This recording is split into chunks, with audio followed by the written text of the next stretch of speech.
একটা বাচ্চাকে ঠিক মতো খাওয়াতে পারো না, আবার আরেকটা পেটে নিলে কিভাবে? তোমাদের এত শখ আর ঢং দেখে বাঁচি না।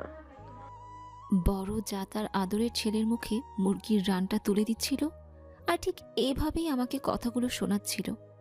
মেজ যা তালে তাল মিলিয়ে বলল, বোঝনি দিদি, আমাদের উপর ছেলে মেয়ে মানুষ করার ধান্দা। আমার চোখে পানি টলটল করছে। কোনো কথা বলতে পারছিলাম না। 5 বছর আগে পালিয়ে বিয়ে করে এ বাড়িতে এসেছিলাম।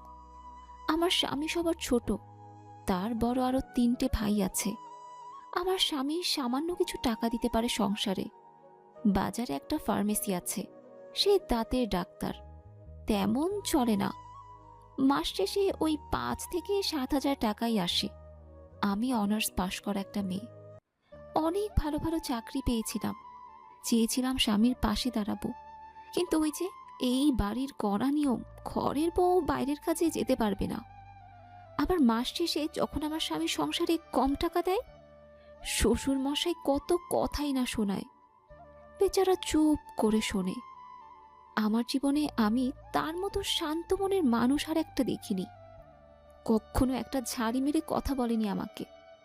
গায়ে হাত তোলা তো অনেক দূরের কথা। যখন আমি সবার কথাগুলো শুনে কান্না করতাম, তখন আমার হাতগুলো ধরে বলতো, আর একটু সহ্য করো মায়া, সব ঠিক হয়ে যাবে।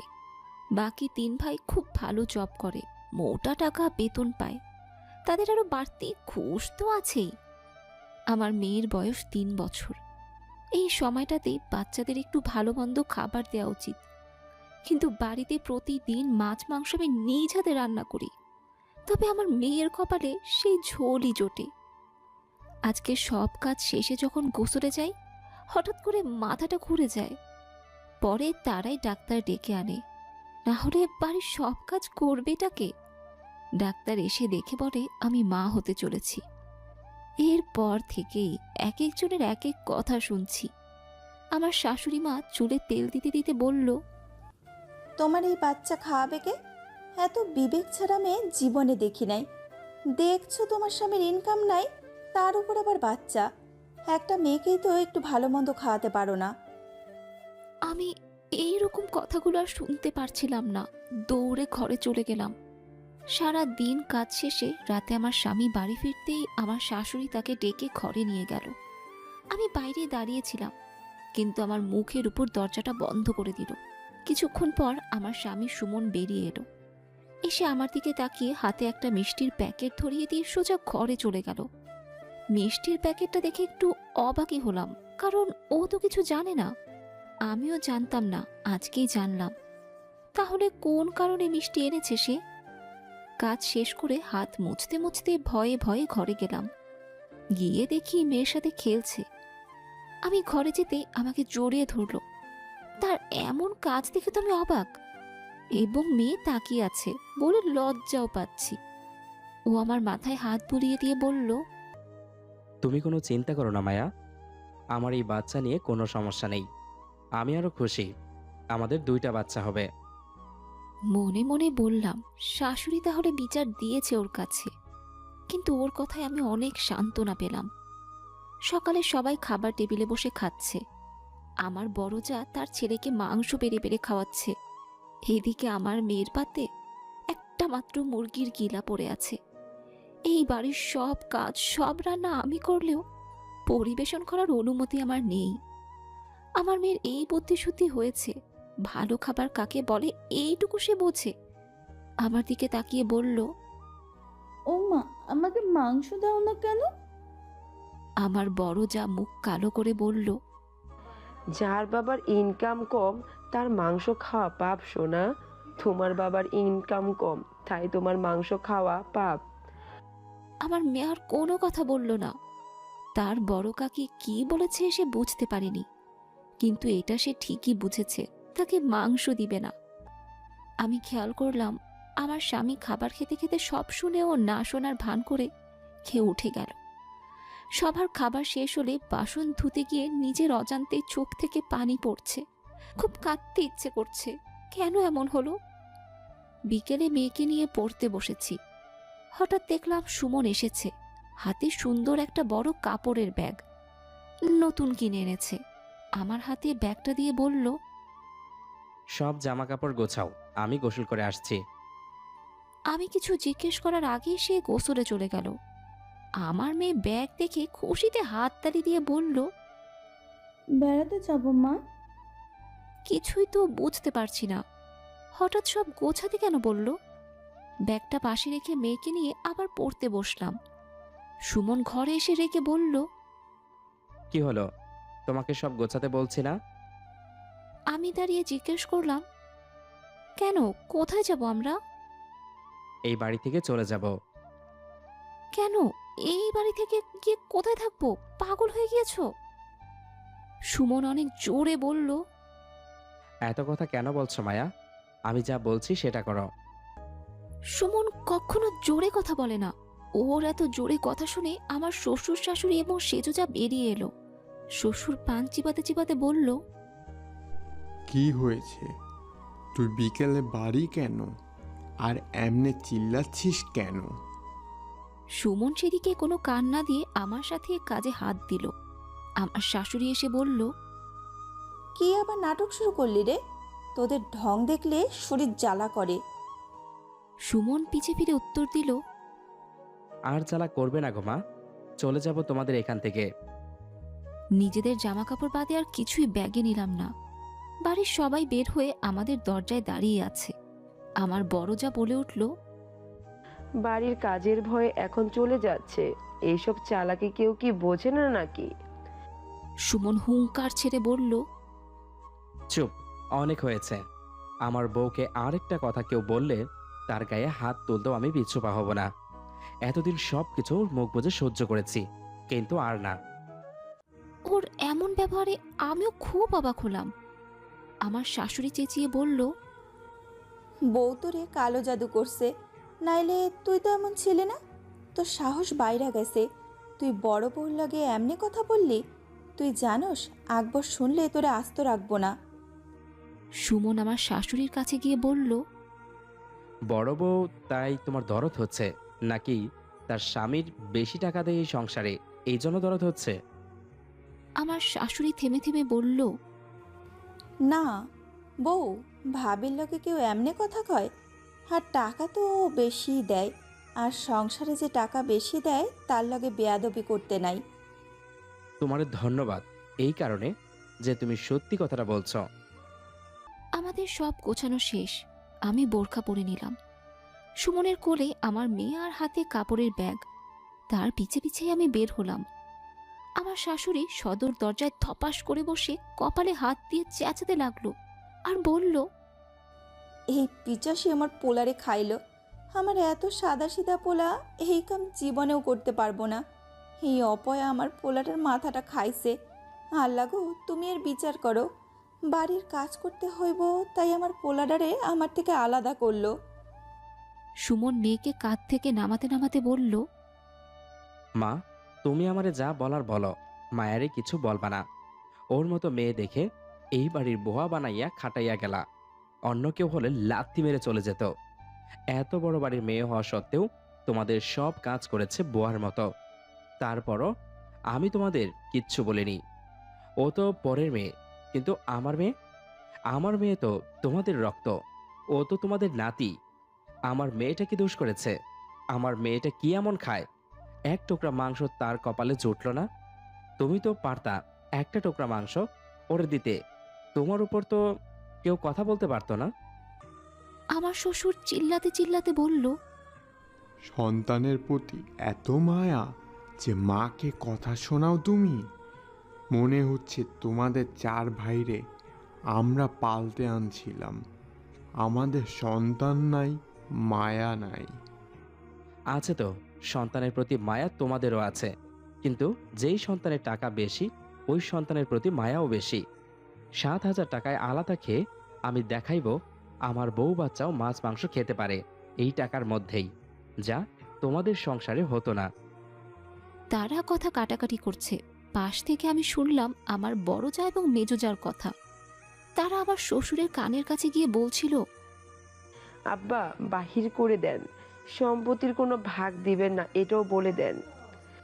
তাদের কথা মতোই আমার শ্বশুর সুমনকে বলল, তাহলে তুমি এই কথা শুনে রাখো, আমার ছেলে ওই টাকাওয়ালা তিনটাই।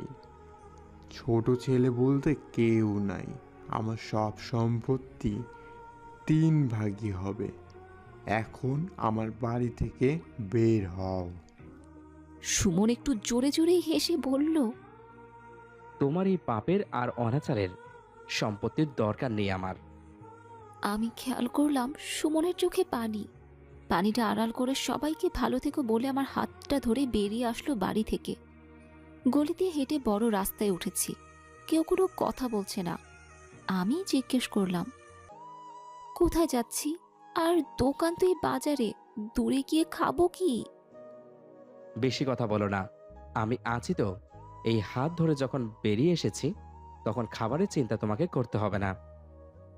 একটা রিক্সা দিয়ে অনেকটা দূর এসে সুমন রিক্সাটা থামাতে বলল। রিক্সা থেকে নেমে সুমন ভাড়া মিটিয়ে একটা গলি দিয়ে ঢুকলো। আমি তার পিছে পিছে হাঁটছি। একটা বাড়িতে ঢুকে 3 তলায় উঠে সুমন কলিং বেল দিতেই রিফাত এসে দরজা খুলল। রিফাতকে দেখে আমি খুবই অবাক।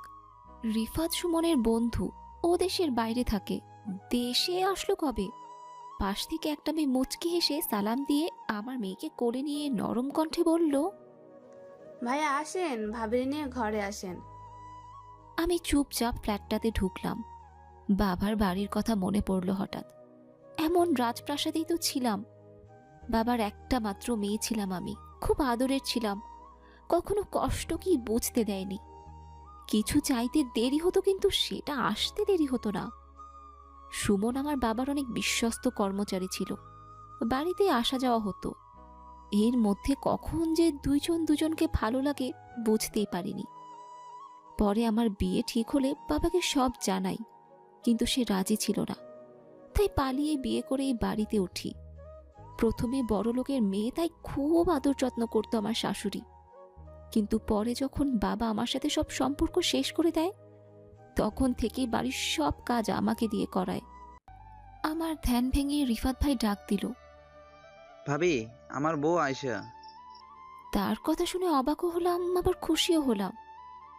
কি বলেন ভাই, বিয়ে কবে করলেন? জানালেন না বোনকে? আমি বিদেশে থাকতে ওরে ভালোবাসতাম। ইমু প্রেম ভাবি। ওর বিয়ার কথা চলতেছিল, বাড়িতে জানাইলাম। তারা বলে 2 বছর হয়েছে বিদেশে গেলি, কিছু একটা কর, তারপর বিয়া। বাড়িঘর দুয়ারের কাজ শেষ হোক তারপর। আমার মাথা নাই ঠিক, ভালোবাসা উড়ে যায়। আর তারা কয় বাড়ি কাজ শেষ হোক।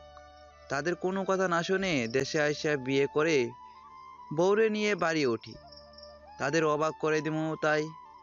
কিন্তু ভাবি কি আর কমু, তাদের অবাক করতে গিয়ে নিজে অবাক হই। দেখি ছোট ভাই কেবল ইন্টার সেকেন্ড ইয়ারে পড়ে, সেই এক মেয়ে বিয়ে করে নিয়ে আসছে আরও 5 মাস আগে। আমারে বলে নাই, আমার টাকা দিয়ে অনুষ্ঠান করছে। ভালোবাসার মানুষটারে বিয়ে করার কথা বলছি, তারা বলে বাড়ি ঘরের কাজ শেষ হলে করতে। তাদের সাথে জুড়ে কথা বলতেই তারা অনুতপ্ত না হলে আরও চওড়া হয়ে কথা বলে। কপাল ভালো ছিল, এই ফ্ল্যাটটা আয়শার উপরে দেওয়ার জন্য অনেক কষ্ট করে টাকা জমায় কিনছিলাম। রাগ হয়ে এই বাসায় নতুন সংসার শুরু করি। রিফাত একটু থেমে আবার বলতে লাগলো, আসলে ভাবি, পরিবারের বেশি টাকা দেওয়া আর কম টাকা দেওয়া কোনো বিষয় না। বিষয় হচ্ছে বাবা মা সন্তানের প্রতি মনের টান। সন্তানের প্রতি যদি মন থেকে মায়া ভালোবাসা না থাকে, তাহলে টাকার বিষয়টা কিছুই না। সবাই বলে পৃথিবীতে বাবা মার থেকে কেউ আপন হয় না, বিশেষ করে মার থেকে বেশি কেউ ভালোবাসে না। কিন্তু আমার মা, যখন আমি সারাদিন বিদেশে কাজ করে রাতে একটু সময় পেতাম, তখন মাকে ফোন দিতাম। আমার মা ফোন ধরে কি বলতো জানেন? বলতো, হারে তোর বুদ্ধি শুদ্ধি কি তাল গাছে উঠছে? তোর বিদেশের মতো তো এখানে রাত 9টার পর সবাই আড্ডা দেয় না যে অনেক রাত করে ঘুমাবে। তোদের ওখানে তো এখন সন্ধ্যা, কিন্তু আমার তো খুব সকালে উঠব, নামাজ পড়তে হবে। এখন কোন বুদ্ধিতে তুই ফোন দিলি? বিদেশ গেছিস, টাকা কামাস, নামাজ তো পানিতে বাসায় দিছিস, সেটা না হয় বাদ দিলাম। তার এত কথা শোনার পর আমি শুধু একটা কথাই বলতাম, মনে পড়ছিল তোমাকে মা। আর বিরক্ত করব না, তুমি ঘুমাও। এরপর আমার চোখের পানিটা আর কেউ দেখতে না। আমি তো টাকা দিতাম, আর মানলাম ছোট ভাই বাড়ির ছোট ছেলে, তাই আদরের। সুমন টাকা দেয়নি, কিন্তু সে তো বাড়ির ছোট ছেলে। আমাদের তার সাথে কেন এমন হলো? টাকা কিছুই না, যদি মন থেকে ভালোবাসা, মায়া, মমতা না থাকে। আমি রিফাতের কথা শুনছিলাম, তবে 5 বছরে আমি এইটুকু বুঝেছি যে টাকার মূল্য ঠিক কতটা। তাই তার কথাগুলো তেমন গুরুত্বপূর্ণ মনে হচ্ছিল না আমার কাছে। কারণ প্রথম যেদিন ওই বাড়িতে গিয়েছিলাম, তখন শাশুড়ি মায়ের এত আদর, যাদের ছোট বোনের মতো ভালোবাসা, সবটাই ছিল আমার বাবার টাকার লোভে। না হলে কেন বাবা আমাকে মেনে না নেওয়ার পরে এমন অত্যাচার শুরু হলো? সুমন আয়েশার সাথে তার মেয়েকে পরিচয় করিয়ে দিচ্ছিল। আমাদের দুইজনকে অনেকক্ষণ কথা বলতে দেখে কাছে এসে জিজ্ঞেস করলো। এত কি কথা হচ্ছে? রিফাত হেসে বলল, এই আর কি, ভাবিরে বলছিলাম। তোমরা থাক, আমি পুচকিটার সাথে আলাপ হয়ে আসি। আমি সুমনকে পাশে নিয়ে বললাম, এখন কোথায় থাকবো, কি করব? এভাবে চলে আসাটা তো ঠিক হয়নি। আমাদের আয় রোজগার কম, ওইটুকু কথা হজম করে চললেই তো হতো। এত রাগ দেখানো উচিত হয়নি। আর একটু কাজ করে খেলে হাত পা তো ক্ষয় হয়ে যায় না। আমি তো কখনো তোমার কাছে নালিশ করিনি যে আমার কাজ করতে ভালো লাগে না। আমি এই কাজ করতে পারবো না এমন কিছু তো বলিনি কখনো। তাহলে এমন কেন করলে? এখন বাসা ভাড়া করে থাকতে হলেও কত টাকা লাগবে, তোমার হিসেব আছে সেটা? তোমার বন্ধুর বাড়িতে তো আর আজীবন থাকতে পারবো না আমরা, ওদের নতুন সংসার। এখানে আসার পর রিফাত ভাইয়ের কথাগুলো শুনে নিজেরই খারাপ লাগছে। সুমন বিরক্ত হয়ে বলল, এত কথা বলতে পারো তুমি? আমাকে তো কথাই বলতে দিচ্ছ না। কি বলবে তুমি? তোমার জন্য তো এবার রাস্তায় থাকতে হবে। চাও এক মুঠ খেতে পারতাম, সেটাও কপালে জুটবে না আর বোধ হয়। আমি একবার বলেছি তো, আমি থাকতে কিচ্ছু হবে না। আর এখন থেকে আমরা এখানেই থাকবো। সুমনের কথা শুনে মায়া আকাশ থেকে পড়ল, দাঁত চিবিয়ে আস্তে আস্তে বসলো। আস্তে কথা বলো, এই কথা যেন ওরা না শুনে। মাথা ঠিক আছে তোমার? ওদের নতুন সংসার, সেখানে এসে আমরা বিরক্ত করব? এত সুন্দর ফ্ল্যাট করেছে বউয়ের জন্য, আমাদের জন্য না। এইসব কথা ভুলেও মুখ থেকে বের করো না। মায়ার কথাগুলো পিছন থেকে সব শুনেছে রিফাত আর তার স্ত্রী আয়েশা। মায়া যখন সুমনকে ধমকাচ্ছিল, ঠিক তখনই রিফাত বলল, আপনি আমার বন্ধুরে একদম বকবেন না ভাবি, আমি ওরে বলছি এখানে থাকার জন্য। না না ভাই, সে কি করে হয়? আপনাদের নতুন সংসারে আমি বাধা হতে চাই না। বাধার ব্যাপার কোথা থেকে আসলো? নিজের বাবা মাও যখন 2 নাম্বারই করছে আমার সাথে, তখন এই বন্ধুই মানসিক সাহস দেয় আমারে। সেই বন্ধু বিপদে থাকবে আর আমি শান্তিতে ঘুমাবো? শুনেন ভাবি, আমি ওই বাড়ির সব ঘটনা শুনছি।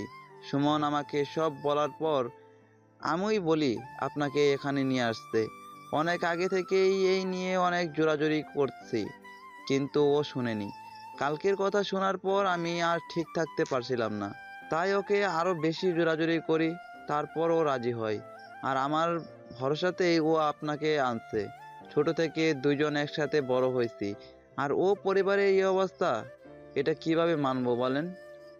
আর এত বড় বাসা, আমি তো আর এখানে থাকতে পারবো না।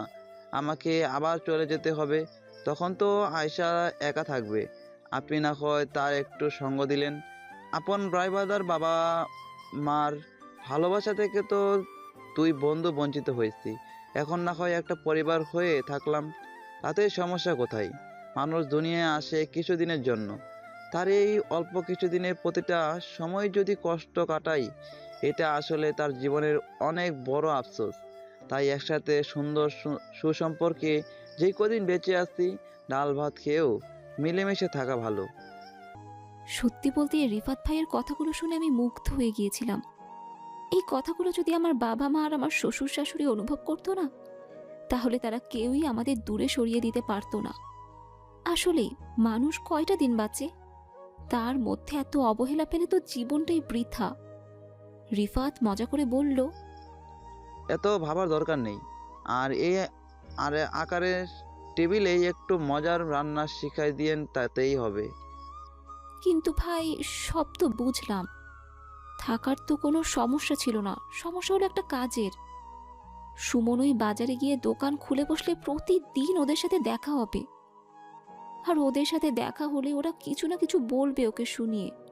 বাবা মা ছেড়ে চলে আসাটা যে কত কষ্টের সেটা আমি খুব ভালো করেই বুঝি। ওই জায়গায় গেলে বাবা মার সাথে দেখা হলে তো ওর কষ্ট হবে। আমি এখন থেকে চাকরি খুঁজবো, কিন্তু এই কয়দিন তো ওইখানেই যেতে হবে ওর। হাত পুরো ফাঁকা, খাবো কি বলেন?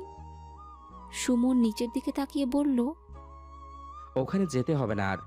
তোমার মনে আছে মায়া, আমি কাল বাড়িতে মিষ্টি নিয়ে গিয়েছিলাম, তার কারণটা জানো? সুমন মিষ্টির কথা বলতেই মায়ার মনে পড়ল কালকের কথা। ভাবতে ভাবতে বলল, হ্যাঁ মনে পড়েছে, কিন্তু ওই মিষ্টিটা কিসের ছিল? তুমি তো বাড়ি আসার আগে কিছু জানতে না, আর জানলেও ওই বাড়িতে ওই সময় মিষ্টি আনার প্রশ্নই ওঠে না। হ্যাঁ, ওই মিষ্টি নিয়েছিলাম কারণ আমি নতুন একটা চাকরি পাই। নতুন চাকরির কথা শুনে মায়ের চোখ জল জল করে উঠল, চোখের কোণে পানিও এসেছে। কিভাবে পেলে? কোথায় পেলে? কিসের কাজ বলো না। আগে শান্ত হও, তারপর বলছি। আমি শান্তই আছি, তুমি বলো তো। কিভাবে পেলাম সেটা পরে বলি, আগে তোমার একটা বিচার আছে। কি বিচার? আমার মেয়েটা এক টুকরো মাংস ভাগে পেত না, সেই কথা তুমি আমাকে জানালে না। কিভাবে পারলা? টেবিলের সবাই মাংস খায়, আর আমার মেয়ের প্লেটে এক টুকরো মুরগির গিলা পড়েছিল। এই জন্যই আমি বাড়ি থেকে বের হলে তুমি ওকে খাবার দিতে, তাই না? আমি চুপ করে আছি, কি জবাব দিব? ছোট থেকে ঝগড়াঝাটি একদম পছন্দ না আমার। পছন্দ না বলতে এসবে ভয় পাই আমি। কখনো কেউ একটু জোরে কথা বললেও কেঁদে দিতাম, এজন্যই কখনো কারো সাথে লাগতাম না। আমার মা সব সময় আমার কাছে কাছে থাকতো। বড় বাড়ির মেয়ে ছিলাম, খুবই আদরের। কষ্ট কি চোখেই দেখিনি, কখনো কারো সাথে ঝগড়া করার প্রয়োজনও হয়নি। তাই টেবিলে সবাই খেতে বসলে আমি মেয়েকে পরে খেতে দিতাম। ও মাংস চাইবে, মাছ চাইবে, ওর বাবা দেখলে কষ্ট পাবে, ঝগড়া হবে। ওই প্রেশারটা আবার আমার আর মেয়ের উপর পড়তো, এই জন্যই ওকে কখনো কিছু বলিনি। তুমি কোনো কথা বলছো না কেন মায়া? সে পুরনো কথা বাদ দাও না, বলো না কি চাকরি হয়েছে আর কোথায় হয়েছে? শোনো মায়া, কথা ঘুরাইও না। তুমি আমার নিষ্পাপ মেয়েটাকে যেই কষ্ট দিছ তা বলার মতো না। আচ্ছা মাফ করো, তোমার মেয়েকে আর কষ্ট দিব না। এবার বলো কি চাকরি হয়েছে? তোমার মনে আছে একবার বলেছিলাম একজন অনেক বড় লোক কাস্টমার এসেছিল, তার স্ত্রীর দাঁতের সমস্যা হয়েছিল। তাকে নিয়ে আমি চিকিৎসা দেওয়ার পর তার স্ত্রী সুস্থ হয়, তারপর আমাকে 5,000 টাকা দিয়েছিল খুশি হয়ে। তোমার মনে আছে? হ্যাঁ মনে আছে, ওই টাকা দিয়েই তো মেয়ের জন্য দুধ এনেছিলে। তাহা নিয়ে মা কত ঝামেলা করেছিল, ভুলবো কিভাবে বলো? আমার মেয়ের কপালে যে সেই দুধটুকু জুটতে দেয়নি। তারপর আবার একবার দোকানে আসে, আমার সব কথা জিজ্ঞাসা করে। আমিও পরিস্থিতি খুলে বলি। বলার পর বলে, আমাকে আগে বলবে তো? আমি বললাম, আপনার ঠিকানা তো নেই আমার কাছে।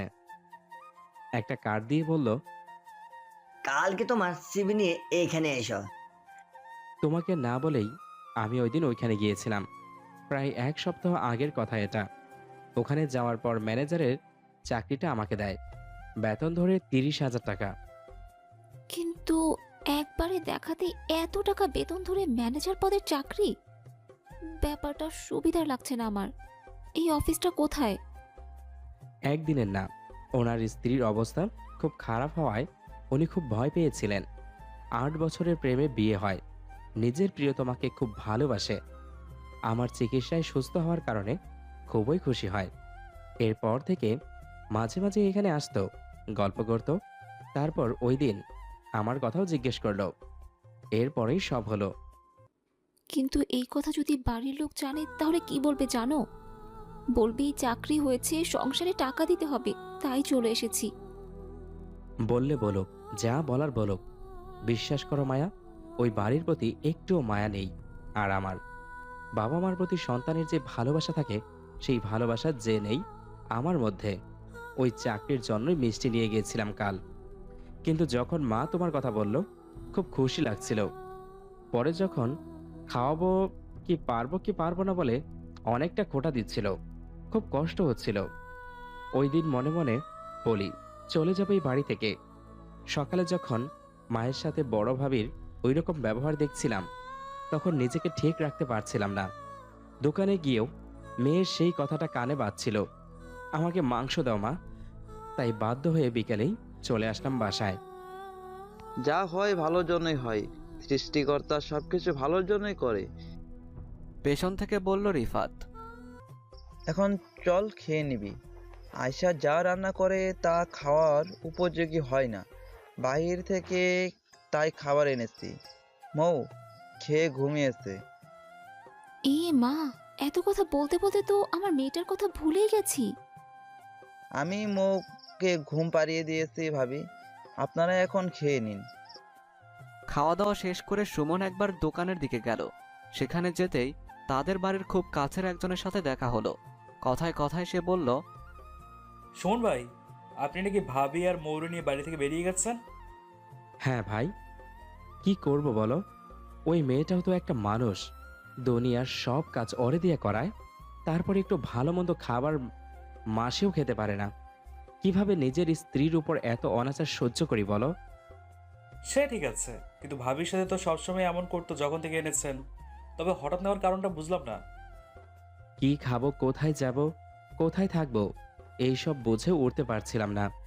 তোমার ভাবির ওপর ওরা যে অনাচার অত্যাচার করেছে, এই শাস্তি যদি সৃষ্টিকর্তা আমাকে দেয়, আমি তো জ্বলে পড়ে ছারখার হয়ে যাব। যা করেছেন ভালোই করেছেন। ওই বাড়িতে তো এখন মহা ঝামেলা শুরু হয়েছে। মা আমাকে আপনাকে আরো আগেই ফোনে জানাতে বলেছিল। আপনার নাম্বারটা আমি হারাই ফেলছি, তাই বলতে পারিনি। কি ঝামেলা শুরু হয়েছে? বাড়ির কাজ কে করবে এই নিয়ে বড় ভাবি মেজো ভাবিকে বলে, মেজো ভাবি সেজো ভাবিকে বলে, সেজো ভাবি আবার খালাকে বলে। সব কাজ পড়ে আছে। সবাই বাইরে থেকে খাবার এনে খায়। কারো হাতের নখ নষ্ট হয়ে যাবে, কারো হাত দেখতে খারাপ হয়ে যাবে, কারো স্বামীর সংসারে বেশি টাকা দেয় সে কাজ করবে না, আবার খালার কোমরে ব্যথা। সব মিলিয়ে সবাই পড়েছে বিপদে। আবার সেজো ভাবি তো বলেই ফেলেছে যে ছোট ভাবির সাথে এত খারাপ ব্যবহার করা ঠিক হয়নি। তাদের জন্য নাকি চলে গেছে ছোট ভাবি। বুঝুক এখন, কেউ থাকলে আমরা তার মূল্য দিতে জানি না। এখন যাতে ঠেলা সামলায়। কি হতো ওর হাতে হাতে একটু সাহায্য করলে? তাহলে তো আর আজ এই দিন দেখতে হতো না। এখন ভাইয়া দোকান কি করবেন? এই তো আস্তে আস্তে সব নিয়ে যাব এই 2-1 দিনের মধ্যেই। মালপত্রগুলোই নিতে একটু কষ্ট হবে। ঔষধ তেমন নেই, কারণ 2 মাস ধরে দোকানে ওষুধ ওঠায়নি। ঠিক আছে, সাহায্যের দরকার হলে বলবেন। আর আপনার নাম্বারটা একটা মেসেজ করে পাঠিয়ে দিন তো আমাকে, ওই দিকের খবর জানাতে পারবো। আসলে ভাই, ওই দিকের খবর জানার কোনো ইচ্ছেই নেই আমার। তারপরও নাম্বার পাঠাবো না আমি। আজকে আসি তাহলে। ভালো থেকো ভাই। আপনিও ভালো থাকবেন। মিস করবো সুমন ভাই। সুমন মুচকি হেসে চলে আসলো। সুমন বাড়ি ফিরে দেখল রাতের রান্নার জন্য মায়া সবকিছুর ব্যবস্থা করছে, আর আয়শা তাকে সাহায্য করছে। মৌ ঘুম থেকে উঠে গেছে, সারা ঘরের জিনিসপত্র ধরে ধরে দেখছে। কয়েকবার তার মায়ের কানে কানে গিয়ে বলেছে, মা, এখানেই থাকি আমরা, ওখানে আর যাব না। এই বাড়ি কি সুন্দর, আর আঙ্কেল আন্টি কি ভালো, আমাকে দুপুরে কত কিছু কিনে দিয়েছে। সুমন রান্নাঘরে যেতেই আয়েশা বেরিয়ে গেল। মায়া ব্যস্ত সুরে বলল, ওইদিকে গিয়েছিলে? দোকানে বসনি? না, ভালো লাগে না। বসেই কি হবে, একটা কাস্টমার আসবে কিনা সন্দেহ। আর ওই দিক দিয়ে বাবা যাওয়া আসা করে, দেখলে আবার একটু কথা শোনাবে, তাই বসিনি। ভালো করেছো। রিফাত ভাই অনেক বাজার করে এনেছে, প্রচুর রান্না রাতে। বাড়ি থেকে রাগ করে আসার পর নাকি বেচারার একটু ঘরের রান্না খেতেই পারেনি, তাই আজকে সে কবজি ডুবিয়ে খাবে। জানো মায়া, ওইদিকে কি হয়েছে? মায়া কাজ থামিয়ে মনোযোগ সুমনের পরের বাক্যটার দিকে দিয়ে বলল, কি হয়েছে, কোনো খবর পেয়েছো? হ্যাঁ, আবুল চাচার ছোট ছেলে ইসমাইল আছে না, ওর সাথে দেখা হয়েছিল। মায়া উত্তেজিত হয়ে বলল, কি বললো? ওই বাড়ির কি অবস্থা এখন? বাড়ির কাজ নিয়ে নাকি বিরাট ঝামেলা বেঁধেছে। কেউ নাকি কোনো কাজ করবে না। বড় ভাই টাকা বেশি দেয়, এই জন্যই বড় ভাবি কাজ করবে না। মেজ ভাবি কেমন সেজে গুজে থাকে, সে তো জানোই। সব সাজ নষ্ট হয়ে যাবে, তাই সে কোনো কাজ করবে না। আর সেজ ভাবির কথা তো জানোই, জীবনে কোনো কাজ করে খায়নি। আর মায়ের তো কোমরে ব্যথা, কোনো কাজ করতে পারবে না। সে নিয়ে বাড়িতে নাকি প্রচণ্ড ঝগড়া, সবাই নাকি বাইরে থেকে খাবার এনে খায়। পুরো বাড়ি এলোমেলো হয়ে আছে। ইস রে, কি অবস্থা হলো বলো তো? না আসলেই ভালো হতো। মায়ের এখন কি হবে? কোমর ব্যথা নিয়ে তো সব কাজ তারই করতে হবে। ওরা কেউ কিচ্ছু করবে না, বাধ্য হয়ে সেই গিয়ে করা শুরু করবে। যে পাপ করেছে তার শাস্তি পাক, তারপর দেখা যাবে কি হয়। রিফাত কোথায়? বাজারে গেছে। এই না বললে বাজার করে এসেছে? হ্যাঁ, তোমার মেয়ের একটু দই খেতে ইচ্ছে করেছে। আবার সন্ধ্যায় নাস্তা খায় আয়শা, এই জন্যই দই আর নাস্তা আনতে গেছে। ওহ। মায়া ব্যস্ত সুরে বলল, তুমি চাকরিতে জয়েন কবে থেকে করবে? ভাবছি আমিও কিছু একটা করব। আরে না, তুমি কিছু করলে মেয়েকে কে দেখবে? আর এখানে আয়শা একা থাকে, মূলত এই জন্যই রিফাত আমাদের এনেছে। সেই ওকে একা রেখে যদি তুমি বাইরে যাও তাহলে বিষয়টা খারাপ দেখায় না? আর যেখানে 5 থেকে 7 হাজার টাকা দিয়ে চলেছি, আর এখন 30,000 টাকা, এতে অনেক হয়ে যাবে। মানুষ কদিন বাঁচে বলো? এত টাকা পয়সা দিয়ে কি হবে? যে কদিন বাঁচবো ভালো মন্দ খেয়ে সুখে বাঁচবো। জানো তো, মায়ের জন্য না খারাপ লাগছে। ওরা যদি সব কাজ মাকে দিয়ে করায়। তুমি যেটা ভাবছো ওটা যদি মা একবার ভাবতো, আজকে কি বাড়ি ঘর ছেড়ে এখানে এসে থাকতে হতো? আমাদের সাথে কেউ খারাপ করলে কি আমরাও তার সাথে তাই করব? না, তবে তার প্রাপ্য শাস্তিটুকু তাকে পেতে দিতে হবে। মা যদি তার ভুল বুঝে কখনো আমাকে কাছে চলে আসতে চায়, তাহলে আমার কোনো আপত্তি নেই। সুমন একটু ভেবে আবার বলল, বাদ দাও তো, তাদের শাশুড়ি বউয়ের মধ্যে অনেক মিল দেখেছি, ঝগড়া কেন হবে? এসব নিয়ে আমরা এত চিন্তা করছি কেন? তুমি জানো না, মা একটু বেশি চিল্লায়। এজন্য ওরা আড়ালে মায়ের নামে অনেক কটু কথা বলতো। বলুক, আমার এসবের জন্য কোনো কষ্ট হয় না। স্ত্রী আর মা দুইজনেই সমান, তাই তার প্রতি যেই কর্তব্য ছিল আমি পালন করেছি। কিন্তু আমি তোমার কাছে ঋণী, তোমার কর্তব্যগুলোও তো পালন করতে হবে। আয়েশা পেছন থেকে আসতে আসতে বলল, সুমন ভাই, আপনি কি এত সুন্দর সুন্দর কথা বলে ভাবিরে পটাইছিলেন নাকি? আপনার বন্ধুরে একটু শিখাইতে পারেন নাই? আমি যে তার প্রেমে কিভাবে পড়লাম ভেবেই পাই না। সুমন একটু ভাব নিয়ে বলল, আরে না, সুমন কোনো মেয়েরে পটাইতো না, বুঝছো? এই যে সুন্দর চেহারা দেখে তোমার ভাবি বড়লোকের মেয়ে হয়েও আমাকে দেখে ফিদা হয়ে গেছে। এ আসছে, আমাকে দেখতে তো সারাদিন এই অজুহাতে ওই অজুহাতে আমাদের বাড়িতে আসতো। মাঝে মাঝে ন্যাকা হাঁচি দিয়ে বলতো, মিস একটু পানি দিবেন? আমি তো ঠিকই বুঝতাম সবকিছু। বাড়িতে এত কাজের লোক থাকতেও পানি কেন আমার দিতে হবে? হ্যাঁ, ওই হাঁচি তো ইচ্ছে করে দেওয়া হাঁচি, তাই আমার সামনে আসলেই ওই হাঁচি আসতো। ওই পানি দিতে গিয়েই তো ফেসে গেছি। আচ্ছা আয়েশা, তুমি বলো, এত বড় লোক বাড়ির মেয়ের দিকে তাকানোর কি আমার সাহস ছিল? আর আমি কি পানি চাইতে অত বড়লোক বাড়ির বেডরুমে যেতাম? কেউ যদি সামনে বসে থাকে তাহলে তার কাছে পানি চাওয়ার দোষের কি? বেডরুমে না যেতে বাড়ি এসেই তো চোরের মতো এদিক ওদিক উকি দিতে। যাও তো, আমার সাথে না তুমি কথায় পারবে না শুধুই। আয়েশা কোমরে হাত দিয়ে বলল, আমি যে এখানে আছি আমাকে দেখছেই না। আমার সাথে কথা না বলে তারা রোমান্টিক ঝগড়া করছে। কই, আমি তো দেখছি।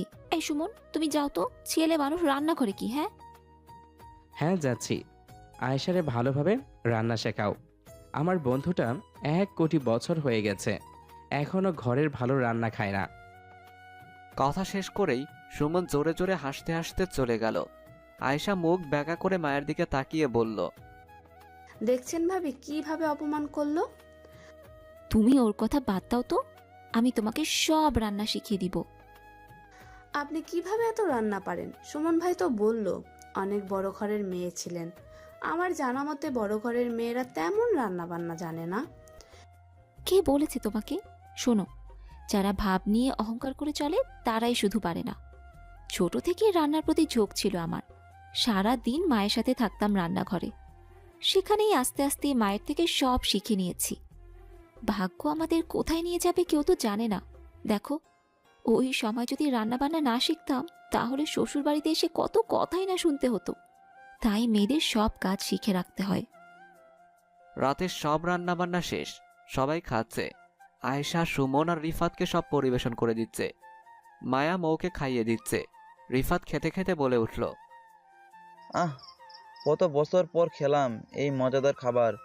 বাহিরের খাবার আর আয়শার আলু ভর্তা আর ডিম ভাজি খেতে খেতে আমার মুখ বাচ্চাদের মতো হয়ে গিয়েছিল।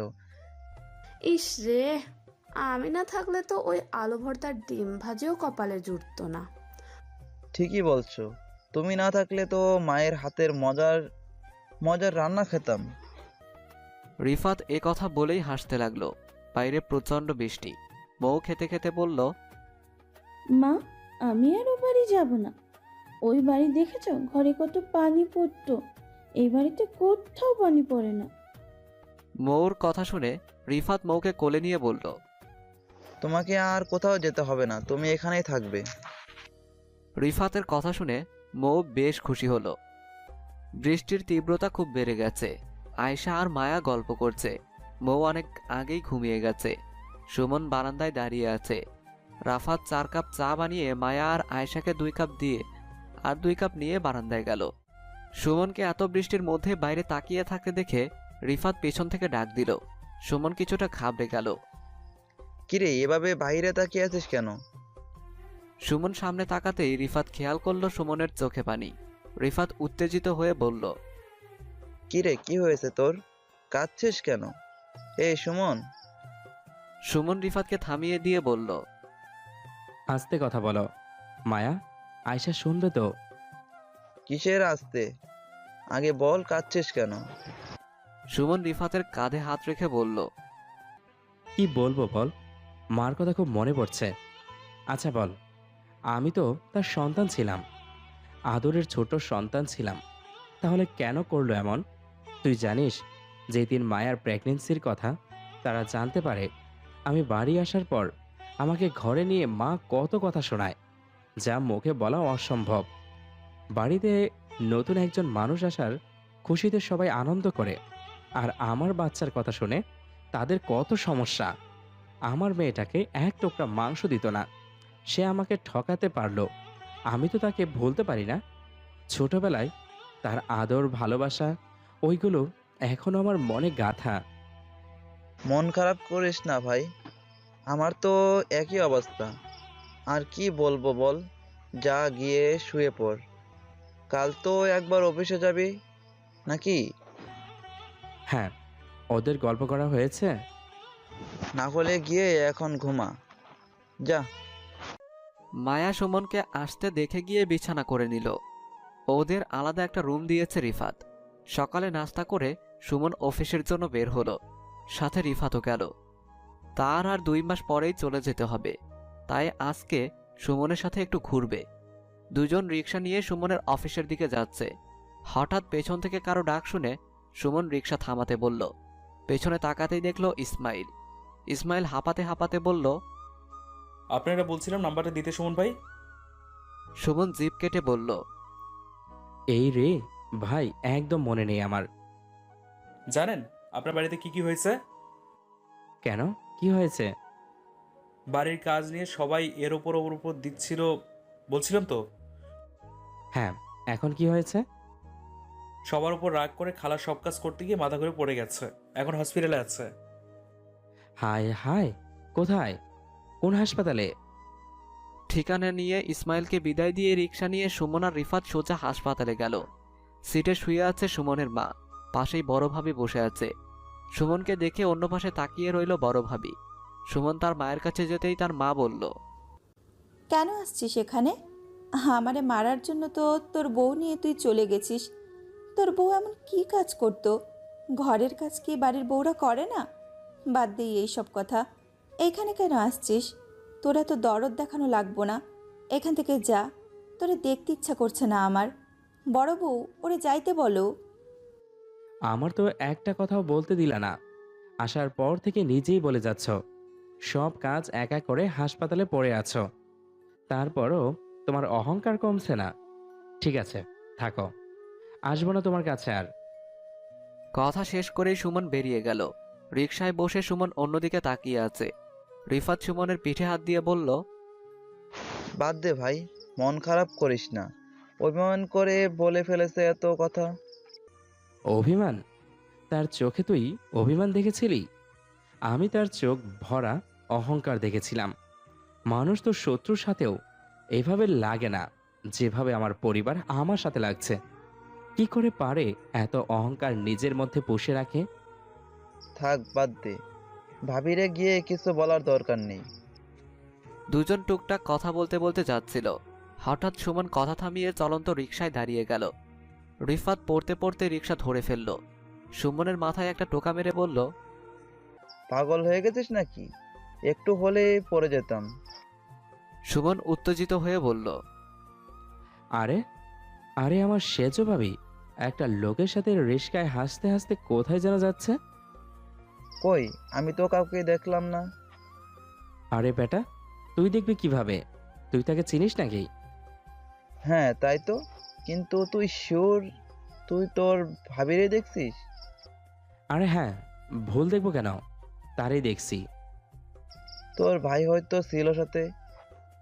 সুমন রেগে বলল, আমার চোখে ছানি পড়ে নাই যে ভাইরে চিনব না। রিফাত মাথা চুলকাতে চুলকাতে বলল, ঠিকই তো। আচ্ছা, ওদের নিয়ে তোর এত চিন্তা করা লাগবে না। ধুর বেটা, তোর সাথে কথা বলাটাই আমার বোকামি হচ্ছে। আমার ভাইয়ের বউ অন্য কাউকে নিয়ে ঘুরছে আর আমার চিন্তা করা লাগবে না? মাও অসুস্থ আর সে কার সাথে যেন ঘুরছে। কি অবস্থা হয়ে গেছে বাড়িতে।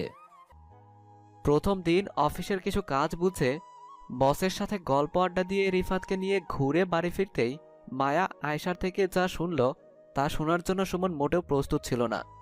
আয়শা মায়া দুজনেই কাঁদছে। অন্য ফ্ল্যাটের সবাই দরজায় দাঁড়িয়ে আছে। ফিট ঠেলে ঘরে ঢুকতেই মায়া কাঁদতে কাঁদতে বলল, মৌকে পাওয়া যাচ্ছে না। দরজা খুলে মায়া ছাদে গিয়েছিল। আয়শা রান্নাঘরে ছিল। মৌ সামনের রুমেই খেলছিল। ছাদ থেকে আসতে একটু দেরি হয়। এসে মৌকে না দেখতে পেয়ে মায়া আয়শাকে জিজ্ঞেস করতেই আয়শা বলে সে রান্নাঘরে ছিল। পরে খোঁজা শুরু করে, কিন্তু কোথাও পাচ্ছে না। আয়শার কথা শুনে রিফাত রেগে গেল। কি করো সারাদিন? একটা বাচ্চা দেখে রাখতে পারো নাই? তোমার দ্বারা কিচ্ছু হবে না। আয়শাও খুব কাঁদছে। কাঁদতে কাঁদতে কথা বলতে পারছে না। সুমন কাঁদছে আর এদিক ওদিক খুঁজছে। 2 ঘন্টা খোঁজার পর মায়ার কাঁদতে কাঁদতে হঠাৎ বুক ব্যথা উঠে যায়। রিফাত মায়াকে নিয়ে ডক্টরের কাছে গেল। সুমন থানার দিকে রওনা দিবে এমন সময় একটা 21 থেকে 22 বছরের ছেলের হাত ধরে মৌ বাড়ি ফিরছে। মৌকে দেখে সুমন পাগলের মতো মেয়েকে জড়িয়ে ধরে কাঁদছে। অনেকক্ষণ পর ছেলেটা হঠাৎ বলে উঠল, ও হয়তো বাসার দরজা খোলা পেয়ে বেরিয়ে গেছে। আমি এই বাড়ির 5 তলায় থাকি। রাস্তা দেখলাম একটা লোক ওর হাত ধরে কোথায় যেন নিয়ে যাচ্ছে। আমি রিফাত ভাইকে চিনি আর আপনাকেও দেখেছিলাম একবার ওর সাথে। ও বাবা বাবা বলে ডাকছিল, তাই মনে হলো আপনারা কেউ ওর সাথে না। গিয়ে জিজ্ঞেস করলাম ওকে যে কোথায় যাচ্ছে। পাশ থেকে লোকটি বলে উঠল, আমার মেয়ে আমি নিয়ে কোথায় যাব আপনাকে কেন বলবো? এরপরে সন্দেহ হলো। কিছু লোকজন ডেকে আমাকে ওরা সন্দেহ করলো আর বলল, এই লোক এই বাচ্চার বাবা না। আপনাকে কে বলেছে? রাস্তার মধ্যে জামালা করছেন কেন? তারপর আপনার পিচ্চিকে কাছে এনে বললাম, ওটা তার বাবা নাকি? সে সুন্দর করে উত্তর দিল, এটা তো বাবা না, এটা তো চকলেট আঙ্কেল। এতে সবাই বুঝতে পারলো লোকটা মিথ্যাবাদী। ওরা আমার কাছে ওকে দিতে যাচ্ছিল না। অনেক কষ্টে বুঝিয়ে এনেছি। পুলিশ এখনও নিচে আছে, লোকজনকে জিজ্ঞাসাবাদ করছে। আপনাকে একবার নিচে যেতে হবে। মৌকে নিয়ে সুমন নিচে গেল। পুলিশের সাথে কথা বলে সেখান থেকেই তাড়াতাড়ি ডক্টরের কাছে গেল। মায়াকে ডক্টর একটা স্লাইন দিয়েছে। মৌকে দেখে মায়া তাড়াহুড়ো করে উঠে জড়িয়ে ধরল। মায়া আর মৌকে নিয়ে বাড়ি ফিরল সবাই। মায়া এসে মৌকে অনেকক্ষণ বকেছে তার এই কাজের জন্য। রাতের খাওয়া দাওয়া শেষে সুমন মায়াকে বারান্দায় ডেকে তার মায়ের অসুস্থতার কথা বলতেই মায়া অস্থির হয়ে বলে, তোমার মধ্যে কি কোনো বুদ্ধি নেই? তুমি এ কথা আগে বলনি কেন? আর সে তোমাকে চলে আসতে বললো, তুমি চলে আসলে। এক বাচ্চার বাপ হয়েও এখনো তোমার মাথা খুললো না। মায়েরা তো অভিমান করে বলতেই পারে, তাই কি তুমি ওই কথা শুনে রেগে চলে আসবে? সে অভিমান করে বলেনি মায়া, তার মধ্যে এখনো অনেক অহংকার। আমি তার ভাষায় এবং তার চোখে অহংকার দেখতে পেরেছি। সুমন একটু থেমে আবার বলল, জানো কি হয়েছে? মাকে দেখে অফিসে যাওয়ার সময় দেখি সেজ ভাবি একটা লোকের সাথে এক রিস্কায় হাসতে হাসতে কোথাও যাচ্ছে। মা হাসপাতালে আর সে ঘুরছে। মায়া ভাবতে ভাবতে বলল, সে কি, কার সাথে যাবে? তুমি ঠিক দেখেছো? সেজো ভাই ছিল হয়তো। তুমিও শুরু করেছো রিফাদের মতো। সেজো ভাইরে কি আমি চিনব না নাকি? সেজো ভাই থাকলে তো আর অন্য কোনো লোক করতাম না। মায়া আফসোসের স্বরে বলল, ইসরে, সংসারটা কেমন ধ্বংস হয়ে যাচ্ছে। এইভাবে চলতে থাকলে পরিবারটা কিছুদিনের মধ্যেই শেষ হয়ে যাবে। আমাদের বাড়ি যাওয়া উচিত। মায়ার কথা শুনে সুমন রেগে কিছুটা দূরে গিয়ে বলল, তোমার কি ভালো থাকতে ভালো খেতে ইচ্ছে করে না, নাকি এই সুখ সহ্য হচ্ছে না? বারবার বাড়ি যাব করছো কেন? কি আছে ওই বাড়িতে? সারাদিন কাজের লোকের মতো কাজ করতে তোমার খুব ভালো লাগে না? হ্যাঁ, সত্যি মায়া, তোমার প্রতি এবার আমার খুব রাগ হচ্ছে। যেই কষ্ট থেকে আমি তোমাকে দৌড়ে এনেছি, তুমি সেই কষ্টের সাগরে ডুবে মরতে চাইছো। তুমি বুঝবে না সংসারের মায়া। কেউ তো কোনো কাজ করতো না, সব আমিই করতাম।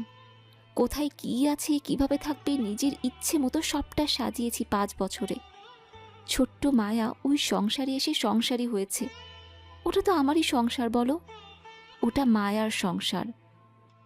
মায়ার কথা শেষ হওয়ার আগেই সুমন বলল, হ্যাঁ মায়া বেগম, এখন ওই সংসার ভুলে যান।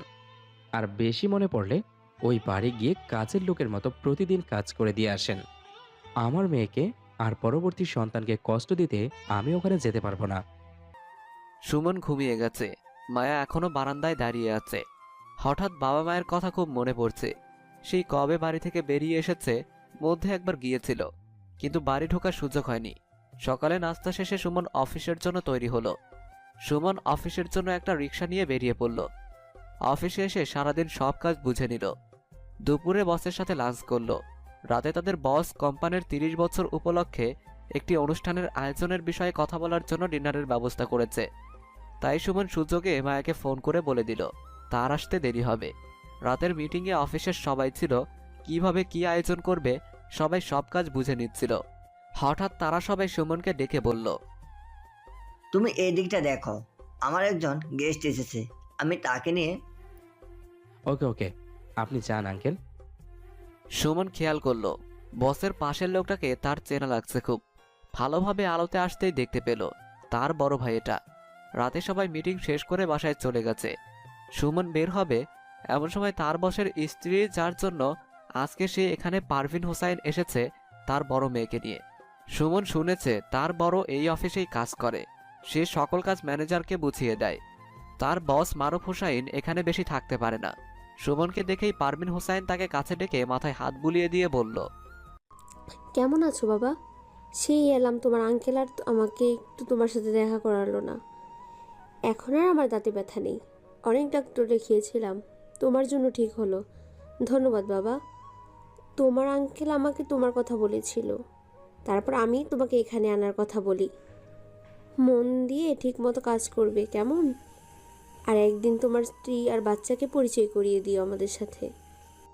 অবশ্যই পরিচয় করিয়ে দিব। ঠিক আছে, তাহলে আসো। সবাই বেরিয়ে গেছে, আমি তোমাকে দেরি করিয়ে দিলাম। কোনো সমস্যা নেই আন্টি, আসি এখন, আবার দেখা হবে। সুমন রাত 11টায় রিক্সা নিয়ে বাড়ির দিকে রওনা দিয়েছে। তার একটা কথা মাথায় আসছে না, তার বড় ভাই তেমন বড় কেউ না, মাসে 30,000 টাকা বেতন পায়, আর এমনে আরও কিছু ইনকাম আছে। তার বসের গেস্ট হিসাবে আসার মতো এত বড় কেউ না, তাহলে এত ভিআইপি গেস্ট হয়ে কিভাবে এলো তার মাথায় আসছে না। সকালের রৌদ্রের আলো সুমনের চোখে পড়তেই ঘড়ির দিকে তাকিয়ে দেখলো 7টা বেজে গেছে। পাশে ঘুরে দেখলো মায়া পাশে নেই, মৌ ঘুমাচ্ছে। মৌর ঘুমন্ত চেহারার দিকে কিছুক্ষণ তাকিয়ে কপালে একটা চুমু দিয়ে গোসলে গেল সুমন। মায়া সকালের নাস্তা তৈরি করে টিভি দেখছে।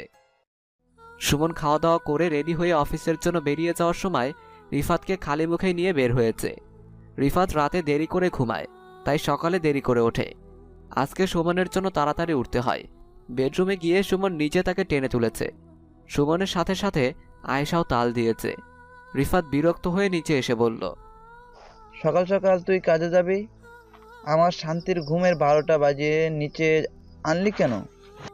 মায়ের একটা সারপ্রাইজ দিতে যাচ্ছি। রিফাত চোখ ডলতে ডলতে বলল, তোদের নতুন চাকরি পাইছিস, ট্রিট দিবি, সারপ্রাইজ দিবি, ভালো কথা। আমার এই টেনে নিচে আনলি কেন? তোরে লাগবো এই জন্যই আনছি। শোন, একটা গাড়ি ভাড়া কর 2 দিন পরের জন্য। পরশু অফিসে পার্টি আছে। রিফাত ভ্রুকুসকে বলল, কিসের পার্টি? বলবো নাকি ভাবি রে? সুমন বিরক্ত হয়ে বলল, ধুর, আমার কথা শোন। পরশু কোম্পানির 30 বছর উপলক্ষে বিশাল আয়োজন করা হবে। এর পরের দিন অফিস বন্ধ। আর সেদিন মৌ এর 3 বছর পূর্ণ হয়ে 4 বছরে পড়বে। ওর জন্মদিনে আমরা সবাই মায়ার বাবার বাড়ি যাব। আমি দেখেছি মায়ের মনটা খুব খারাপ। এই সময় এভাবে মনমরা হয়ে পড়ে থাকলে ওর শারীরিক ক্ষতি হবে। তাই আমি চাই না ওর কিছু হোক। আর এতদিন পর নিশ্চয়ই ওকে দেখে ওর বাবা মা আর রাগ করতে পারবে না। আর আয়েশাকেও কিছু বলবি না, কারণ ছোট মানুষ, ও বলে দিতে পারে। বলে দিলে সারপ্রাইজ নষ্ট হয়ে যাবে। ঠিক আছে, বলবো না। এই কথা তো তুই পরেও বলতে পারতি। এইটুকু কথার জন্য সুন্দর পাকা ঘুমটা না ভাঙালে পারতি। এত ঘুমিয়ে করবি কি আর? যা গিয়ে ফ্রেশ হয়ে খেয়ে নে, আমিও চাই। সাবধানে যা। সুমন অফিসে ঢুকতেই দেখল বসের মেয়ে নায়নার কেবিন থেকে তার বড় ভাই বেরিয়ে গেল। সুমন নায়নার রুমে যেতেই দেখল সে ফাইলে সাইন করছে। ম্যাম, আসবো? নায়না সামনে তাকাতেই দেখল সুমন। সুমন ভাই যে, আসেন আসেন, ভেতরে আসেন। সুমন ভিতরে গিয়ে বসে কাচুমাচু করছে। নায়না সুমনের দিকে তাকিয়ে বলল, কিছু বলবেন? কিছু বললে বলেন। একটু আগে যে লোকটা আসলো সে কে? নায়না মুচকি হেসে বলল, কেন, চেনেন নাকি? না, দেখছিলাম একবার। ও, এই লোককে নিয়ে একটা সারপ্রাইজ আছে, সেটা পরে বলবো, এখন না। না না ম্যাম, এখন বলেন। না, সারপ্রাইজ আছে অনেক বড়, এখন কোনো মতেই বলা যাবে না। কথাটা বলেই নায়না মুচকি হাসলো। সুমন নায়নার কেবিন থেকে বের হয়ে ব্যাপারটা বোঝার চেষ্টা করছে। কি সম্পর্ক তার বড় ভাইয়ের এই বসের সঙ্গে? কেন তার এত সমাদর? সামান্য একজন কর্মচারীর এত সমাদর? আর কর্মচারী তো তার কোম্পানির না, অন্য কোম্পানির। তাহলে সে কেন এই পরিবারের এত প্রিয়? মায়াকে বোরকা পরতে দেখে আয়েশা জিজ্ঞেস করলো, কোথাও যাচ্ছেন ভাবি? মায়া নিকাব লাগাতে লাগাতে বলল, একবার ওই বাড়ির ওইদিকে যাব, দেখে আসি কি অবস্থা। সে কি, ওদিকে গেলে ভাইয়া যদি জানতে পারে খুব বকবে। সুমন এই সময় বাসায় আসে না, তাই জানবে না। আমি 1 ঘন্টার মধ্যেই চলে আসব। তুমি মৌকে একটু দেখে রেখো।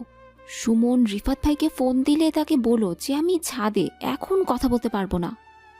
ঠিক আছে। মায়া মোর কপালে একটা চুমু দিয়ে বেরিয়ে পড়ল।